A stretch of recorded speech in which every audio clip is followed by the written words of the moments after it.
اللہ ہم سے کچھ چاہتا ہے، یہ وجود اس کا ہے، اسے اللہ کے سامنے جھکاؤ، اسے 5 وقت اللہ کے سامنے جھکاؤ، سجدوں میں سر رکھ کے۔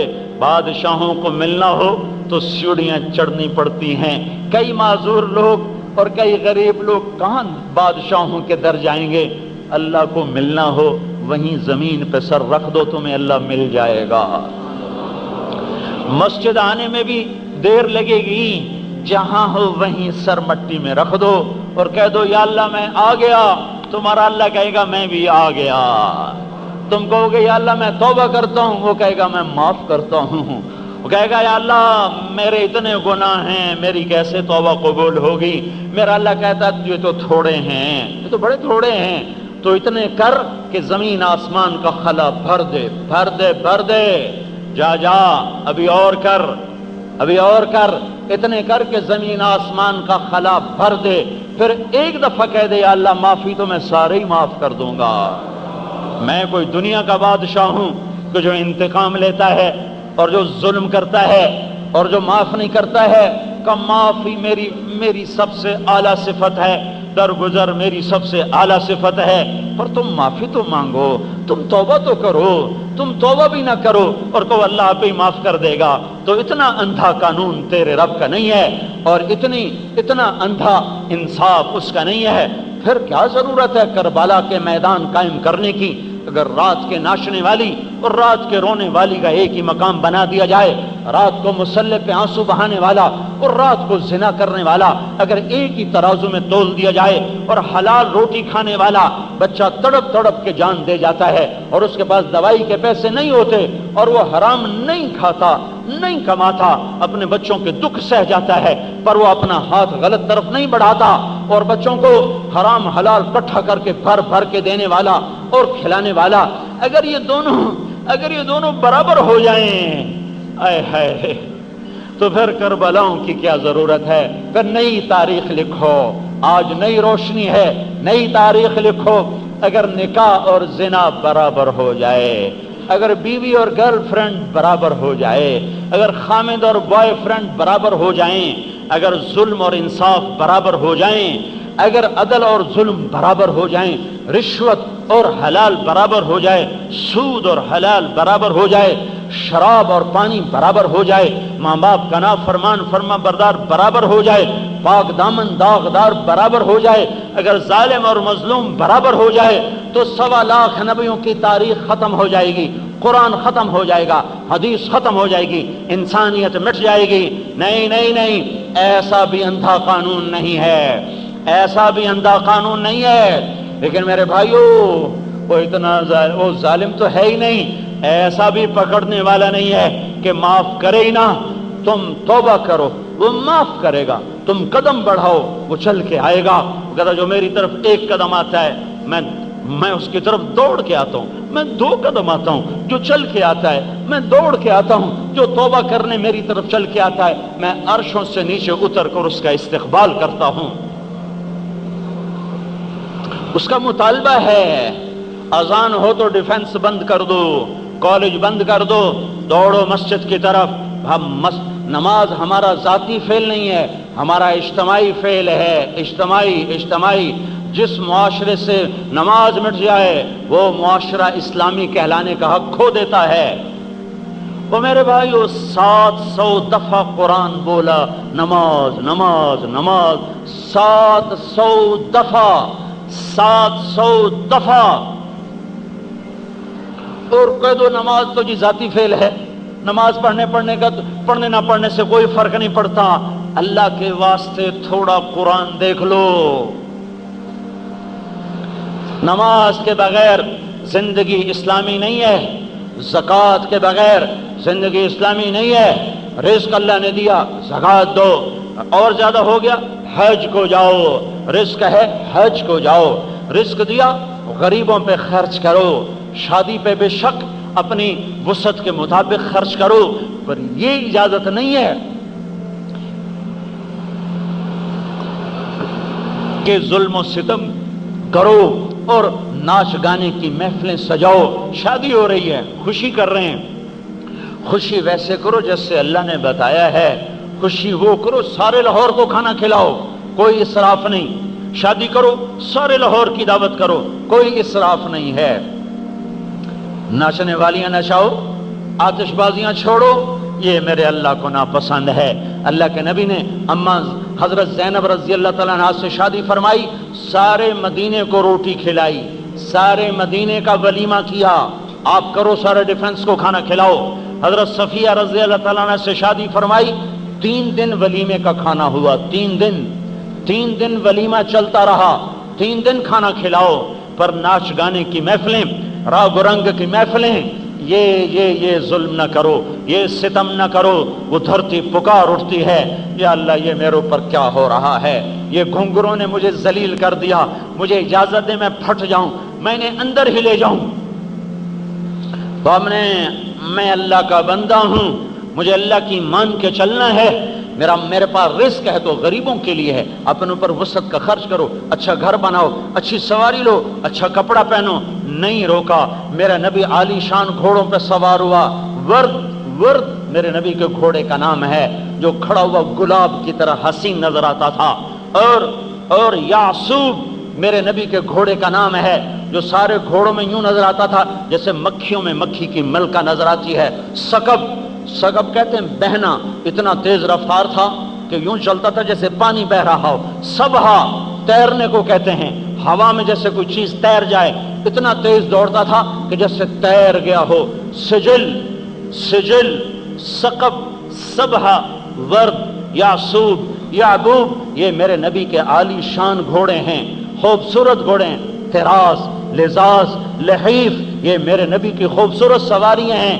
ہاں آپ گدھے پہ بھی سوار ہوئے، غریبوں کو بھی گنجائش دے دی، آپ سجل اور ورد پر بھی سوار ہوئے، مالداروں کو بھی گنجائش دے دی، آپ اونٹ پر اور خچر پر سوار ہوئے، متوسط طبقے کو بھی آپ نے گنجائش دے دی۔ صحبا، جدعا، قصوا، عزبا، یہ آپ کی اونٹنیوں کے نام ہیں۔ دلدل، فضہ، یہ آپ کے خچر کے نام ہیں۔ وہ فیر، یافور، یہ آپ کے گدھوں کے نام ہیں۔ آپ پیدل بھی چلے، گدھے پر بھی چلے، خچر پر بھی چلے، اونٹ پر بھی چلے۔ آپ کے اونٹ کا نام عسکر تھا، اور اونٹنیوں پر بھی چلے، 4 اونٹنیاں آپ کی سواری میں رہی ساری زندگی، عزبا، جدعا اور قصوا، شہبا، اور آپ گھوڑوں پر بھی سوار ہوئے، عالی شان گھوڑے جن کا بھی میں بتا رہا ہوں۔ آپ نے ایک دفعہ ایک جوڑا پہنا جس کی قیمت 27 اونٹ دے کر جوڑا خریدا گیا، پہنا اور اتار دیا، مالداروں کو گنجائش دے دی، قیمتی کپڑا پہننا چاہتے ہو تو پہن لو، پر ریشم نہ پہننا، سونا نہ پہننا، سونے کی انگوٹھی نہ پہننا، سونے کی زنجیریں نہ پہننا۔ اب چاہے تم جتنا مرضی قیمتی کپڑا پہنو، تمہارے نبی نے تمہارے لیے گنجائش دے دی ہے۔ وسیع دسترخوان، سعد بن عبادہ 100 اونٹوں کو ذبح کر کے ان کا مغز نکال کے پکا کے لائے۔ یا رسول اللہ، میرا جی چاہا آپ کو میں مغز کھلاؤں، میں نے 100 اونٹ ذبح کر کے ان کا مغز نکال کے آپ کی خدمت میں پکا کے لایا ہوں، آپ بھی کھائیں، سب کو کھلائیں۔ مال دیا ہے، ایسے سخاوت کرو، اس طرح سخاوت کرو، لیکن ظالم نہ بنو کہ مال موسیقی میں جائے، مال زنا میں جائے، پیسہ شراب میں جائے، پیسہ نائٹ کلب میں جائے، پیسہ ہوٹلوں میں چلا جائے۔ یہ ظلم و ستم نہ کرو، غریبوں پہ لٹاؤ، اپنے اوپر خرچ کرو، اچھا گھر بناؤ، بڑا کاروبار کرو، پر سود پہ نہ کرو، جھوٹ پہ نہ کرو، لین دین کرو پر جھوٹ پہ نہ ہو، لین دین کرو پر سود پہ نہ ہو، تجارت کرو۔ میں یہ نہیں کہتا ہوں کہ ادھار نہ دو، بے شک ادھار پہ کام کرو، پر میں پھر یہ کہتا ہوں پھر گالیاں نہ دو۔ جب ادھار دینے میں کوئی دیر کرے پھر گالیاں نہ دو، یا گالیاں دینا بند کرو یا ادھار دینا بند کرو، 2 کام میں سے ایک کرو۔ اتنا حوصلہ، اگر زیادہ آدمی ادھارتا بھی دیتا، لالچ ہوتا ہے کہ زیادہ منافع آ جائے گا، تو پھر حوصلہ پیدا کرو۔ پھر کوئی مال میں دیر کر دے، پیسہ دینے میں دیر کر دے، پھر اس سے گالیاں مت دو، ورنہ سارا کچھ برباد ہو جائے گا۔ سن لو میری، غور سے سن لو، غور سے سن لو۔ اگر کسی کو ماں بیٹی کی گالی دے دی تو یہ بڑا مجرم بن گیا، وہ چھوٹا مجرم بن گیا ہے۔ 10 کروڑ نہیں کہتا ہوں میں، ساری زمین سونا بن گئی اور میرا کسی سے سودا ہو گیا، میں نے وہ اس کو دے دیا، اور اس کے بدلے میں نے پورا آسمان سونے کا اس کے عوض میں لے لیا، لین دین طے ہو گیا، وہ پھر گیا، وہ مال لے کے بھاگ گیا، میرا سونے بھرا جہان لے کے بھاگ گیا، اگر میں نے اس کو ماں یا بیٹی یا بہن کی گالی دے دی تو میں بڑا مجرم ہوں، وہ چھوٹا مجرم ہے۔ بھائیو اور دوستو، اسلام اللہ کا ایک پیغام ہے جو ساری دنیا کے انسانوں تک پہنچانے کے لیے ہمارے سپرد کیا گیا ہے۔ ھذا بلاغ للناس۔ علامہ زرکشی فرماتے ہیں اگر قرآن کا کوئی نام رکھا جاتا تو یہ آیت قرآن کا نام بنتی، ھذا بلاغ للناس، یہ پیغام ہے لوگوں تک پہنچانے کے لیے۔ اس کے پیچھے اللہ کا کامل علم ہے، اس کے پیچھے اللہ کی طاقت، قدرت، جلال، جبروت ہے، نہ اس میں کوئی کمی ہو سکتی ہے نہ زیادتی ہو سکتی ہے۔ ساری دنیا کے انسان مل کر اسے بدلنا چاہیں تو اللہ تعالیٰ ارشاد فرماتے ہیں لا وتمت کلمۃ ربک صدقا وعدلا لا مبدل لکلماتہ، تیرے رب کے بول پورے ہو چکے ہیں، دنیا کی کوئی طاقت ان کو بدل نہیں سکتی۔ اپنے آپ یہ تبدیل ہو جائے، لا تبدیل لکلمات اللہ، نہ یہ خود بدلتا ہے نہ اسے کوئی بدل سکتا ہے۔ ساری دنیا کے کذاب، دجال اور ساری دنیا کے وہ چند سکوں پر بک جانے والے، وہ جتنا بھی زور لگا لیں اور جتنا بھی اس کے پیچھے پھریں، اسے کوئی بدل نہیں سکتا۔ جب تک سورج مغرب سے نہیں نکلتا اسے اللہ باقی رکھے گا، جب وہ مغرب سے نکلے گا اسے خود اوپر اٹھائے گا، اسے کوئی بدل نہیں سکتا، اس میں تحریف نہیں ہو سکتی۔ یہ کلام اللہ ہے، یہ تنزیل من الرحمن الرحیم ہے، یہ کتاب فصلت آیاتہ ہے، یہ قرآن عربی ہے، یہ بشیرا اور نذیر ہے، لقوم یعلمون ہے، یہ تنزیل ممن خلق الارض والسماوات العلا ہے، یہ قول فصل ہے، وما هو بالهزل ہے، یہ لو انزلنا هذا القرآن على جبل لرأيته خاشعا متصدعا، پہاڑ اس کو سہار نہ سکے، کائنات اس کو تھام نہ سکے، کہیں یہ سما نہ سکے، یہ تو مومن کا دل ہے جس میں اللہ اس کو اتار دیتا ہے۔ ہاں، ایک حدیث میں آتا ہے اللہ اپنے کلام کو الفاظ میں پابند کیے بغیر لوح محفوظ پر اتارتا تو لوح محفوظ کے ٹکڑے ٹکڑے ہو جاتے۔ لوح محفوظ کی لمبائی چوڑائی کو اللہ کے سوا کوئی نہیں جانتا۔ اتنی لمبی چوڑی مخلوق قرآن کی ایک تجلی کے سامنے زیر و زبر ہو جاتی۔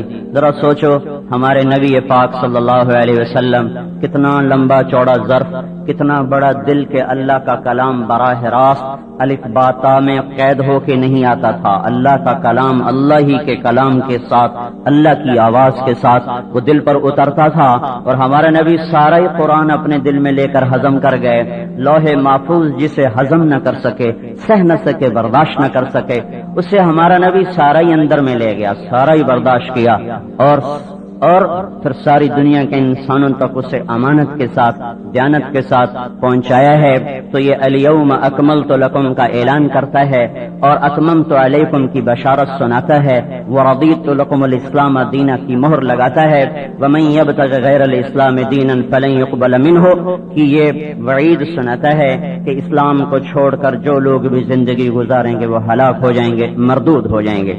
اس پیغام ربانی کو دنیا کے آخری کنارے تک پہنچانا وہ میری آپ کی ذمہ داری ہے۔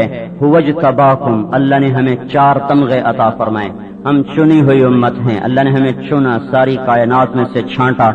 اجتباکم، ہم نے تمہیں چنا ہے، انتخاب کیا ہے، بلا مقابلہ تم منتخب کیے گئے ہو۔ اس امت کا شرابی زانی بھی اللہ نے منتخب کر کے اس امت میں ڈالا ہے، اس امت کی کوٹھے پہ ناچنے والی بھی اللہ نے منتخب کر کے اسے اس امت میں ڈالا ہے۔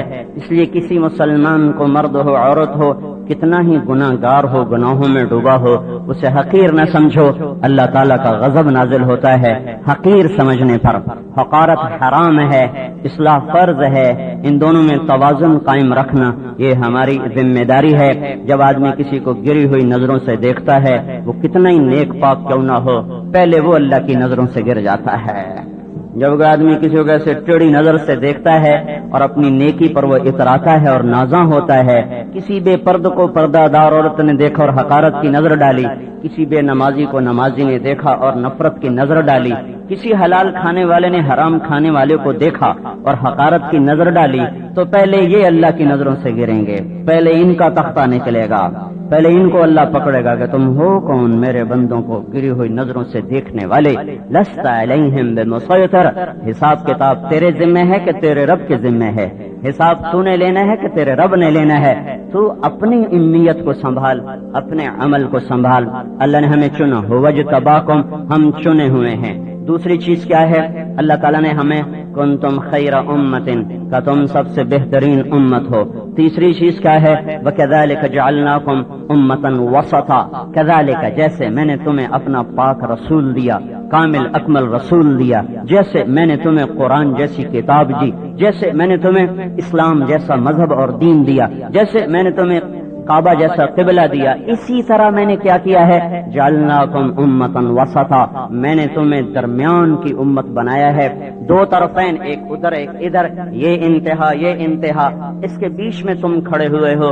تمہاری حیثیت چکی کے دو پارٹ میں کیل کی طرح ہے، وہ کیل سیدھا ہے، سلامت ہے تو چکی کا پارٹ گھومے گا، آٹا نکلے گا، غذا نکلے گی، غلے پس پس کے نکلیں گے۔ وہ ٹیڑھا ہو جائے تو پسائی خراب ہوگی، وہ نکل جائے تو دونوں پارٹ آپس میں مل کر چکی کا کام تمام ہو جائے گا۔ اے امت محمد صلی اللہ علیہ وسلم، اگر تم سیدھے کھڑے ہوئے ہو تو زمین کا پارٹ، آسمان کا پارٹ یہ چکی کی طرح چلے گا اور اس میں سے خیر نکلے گی، تقوی نکلے گا، زہد نکلے گا، محبت نکلے گی، عدل نکلے گا، انصاف نکلے گا، ماں باپ کی محبت اور خدمت نکلے گی، پاک دامنی نکلے گی، توکل نکلے گا، زہد نکلے گا، اخلاق نکلیں گے، علم نکلے گا، اور اللہ تعالیٰ کے نام پر مر مٹ جانا نکلے گا، اور عفاف نکلے گا، صلہ رحمی نکلے گی، احسان نکلے گا، رغبت نکلے گی، راہبت نکلے گی، ہر صفت اس میں سے پس پس کے باہر نکلے گی، اور تم مزے کی زندگی گزارو گے، تمہارے ساتھ غیر بھی گزاریں گے۔ اگر تم ٹیڑھے ہو گئے تو پھر کیا ہوگا؟ پھر اس میں سے توکل کی بجائے حرص نکلے گا، طمع نکلے گا، اس میں سے بغض نکلے گا، حسد نکلے گا، لڑائی نکلے گی، قتل نکلے گا، بغاوت نکلے گی، تعصب نکلے گا، مذہبی تعصب بھی، قومی تعصب بھی، لسانی تعصب بھی، ملکی تعصب بھی، اور پیشے کا تعصب بھی۔ پھر اس کے اندر سے جہالت نکلے گی، اندھیرا نکلے گا، ظلم نکلے گا، ستم نکلے گا، ماں باپ کی نافرمانی نکلے گی، ناپاک دامن نکلیں گے۔ اور اگر تم بالکل ہی نکال دیے گئے تو پھر کیا ہوگا؟ اوپر کا پارٹ اور نیچے کا پارٹ آپس میں مل کر یہ کائنات کو لپیٹ دیا جائے گا۔ تمہاری برکت سے دنیا قائم ہے، ہم نہ ہوں گے تو دنیا بھی نہ ہوگی، ہم نہ ہوں گے تو کلا تقوم الساعہ حتی لا یقال اللہ اللہ، جب تک اللہ اللہ کہنے والا ایک انسان موجود ہے قیامت نہیں قائم ہو سکتی۔ ہماری تو فعل تو ساری دنیا کو مل رہا ہے، چاہے ہم کتنے ہی گرے پڑے ہیں، ہماری تو فعل مل رہا ہے۔ ہم نہ ہوں گے تو کائنات نہ ہوگی، سورج نہ چمکے گا، زمین کا فرش بچھا نہ رہے گا، آسمان کی چھت تنی نہ رہے گی، چاند کبھی نہ مسکرائے گا، تارے جھلملائیں گے نہیں، ہوائیں چلیں گے نہیں، دریا بہیں گے نہیں، صبح آئے گی نہیں، شام آئے گی نہیں، موسم نہیں بدلیں گے، ہوائیں نہیں بدلیں گی۔ اس امت کا وہ انسان جو بالکل صرف کلمے کے ٹوٹے پھوٹے الفاظ جانتا ہے، کبھی بھول کے سجدہ بھی نہیں کیا، یہ بھی جب تک زندہ ہے قیامت نہیں آ سکتی۔ میرے بھائیو، اس امت کو اللہ نے چنا ہے، کس لیے چنا ہے؟ کاروبار کرنے، فیکٹریاں بنانے، بنگلے بنانے، حکومتیں چلانے؟ نہیں، کنتم خیر امت، تم بڑے اچھے لوگ ہو۔ اللہ نے ہم پر کرم، ہماری لاٹری نکلی ہے، اوپر اللہ رؤوف الرحیم ہے، نیچے رسول اللہ رؤوف الرحیم ہے۔ اللہ نے اپنے دو نام اپنے نبی کو عطا فرمائے۔ اللہ اپنے بارے میں فرماتا ہے ان اللہ بکم لرؤوف الرحیم اور ان اللہ بالناس لرؤوف الرحیم، اللہ ساری دنیا کے انسانوں کے لیے رؤوف ہے، رحیم ہے۔ پھر یہی اللہ اپنے نبی کے بارے میں فرماتا ہے بالمؤمنین رؤوف الرحیم، یہ نبی بھی ایمان والوں کے لیے رؤوف بھی ہے، رحیم بھی ہے۔ ہمیں سب سے افضل اعلیٰ نبی ملا، سب سے بہترین نبی ملا، سب سے کامل اکمل صفات والا نبی ملا، پھر قرآن کامل ملا، شریعت کامل ملی۔ اللہ تعالیٰ نے کام ذمے کیا لگایا ہے؟ پوری دنیا کے انسانوں کو میرا پیغام سناؤ اور پہنچاؤ۔ اس پر اللہ تعالیٰ نے ہمیں خیر امت کہا۔ ہمارے نبی نے کہا انتم تتمون 70 امتا انتم خیرها واکرمها علی اللہ، ہمارے نبی نے فرمایا اہل جنت کی 120 صفحے ہیں، اس میں سے 80 صفحے میری امت کی ہیں۔ ہمارے نبی صلی اللہ علیہ وسلم نے فرمایا کہ ان الجنت حرمت علی الانبیاء حتى ادخلها وانها لمحرمة علی الامم حتى